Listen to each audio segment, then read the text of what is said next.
1950 সালের পশু সংরক্ষণ আইন মেনে এবার থেকে শংসাপত্র ছাড়া যেখানে সেখানে পশু জবাই নিষিদ্ধ করা হয়েছে। শুক্রবার বেলডাঙ্গা 1 নম্বর ব্লক অফিসে পুলিশ ও প্রশাসনের উচ্চপদস্থ কর্তারা এলাকার সমস্ত ধর্মের মানুষদের সঙ্গে এক গুরুত্বপূর্ণ বৈঠকে বসেন। বৈঠকে স্পষ্ট জানানো হয়েছে 1950 সালের আইন অনুযায়ী উপযুক্ত চিকিৎসকের শংসাপত্র ছাড়া গরু, মহিষ বা বলদ জবাই করা যাবে না। জবাইয়ের আগে পশুটি শারীরিকভাবে উপযুক্ত কিনা তা যাচাই করবেন সংশ্লিষ্ট পশু চিকিৎসক। এরপর সেই শংসাপত্র খতিয়ে দেখে অনুমতি দেবেন পঞ্চায়েত বা পৌরসভার আধিকারিকরা। প্রশাসনের পক্ষ থেকে জানানো হয়েছে, এই নিয়ম কেবল একটি বিশেষ গোষ্ঠীর জন্য নয়, বরং জনস্বার্থ ও আইন শৃঙ্খলার কথা মাথায় রেখে সকলের জন্যই প্রযোজ্য।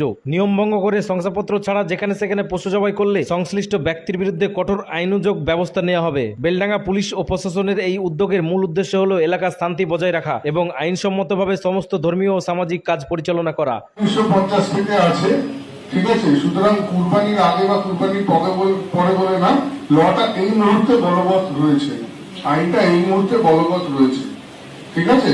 সুতরাং আপনাদেরকে এটাই বলা হচ্ছে যে এবার আপনার এই আইনটাকে কিন্তু ফলো করতে হবে।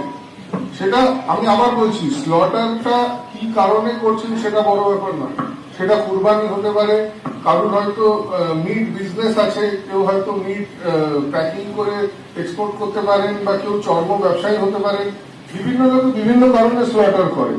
ওই যে ক্যাটেগরি গুলো দিয়ে দেওয়া হয়েছে, কাউ, কাফ, বুলক এটসেট্রা, ওই ক্যাটেগরির মধ্যে যে অ্যানিমাল গুলো পড়ছে, এখানে গোট বা শিপ পড়ছে না, গোট বা শিপ পড়ছে না। সুতরাং কুরবানির ক্ষেত্রে আপনি যদি গোট বা শিপ আপনি ব্যবহার করেন, সেক্ষেত্রে এই প্রয়োজন পড়ছে না। কিন্তু কুরবানিতে যদি এই প্রজাতির কোনো পশু আপনাকে করতে হয়, তাহলে কিন্তু অবশ্যই শংসাপত্রটা নিতে হবে।